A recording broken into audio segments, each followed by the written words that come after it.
Okay, so we're going to talk about the shadows that we're creating on our form, and we're going to use our whiteboards to kind of adjust that.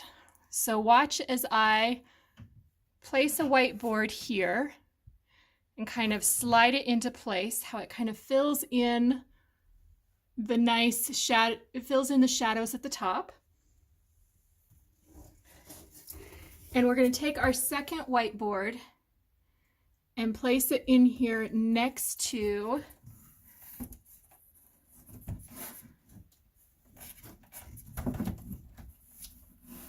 our thing. And notice how it fills in these shadows over here to the right. So no board, add a board. And what this is doing is it's kind of corralling the light. So as the light comes in through the window, it's bouncing off this whiteboard and hitting that side of the yarn so that we get a nice clear shot. So I dropped my tripod down and now we can get a nice clean shot. We'll brighten it up just a little bit and take a picture. Perfect.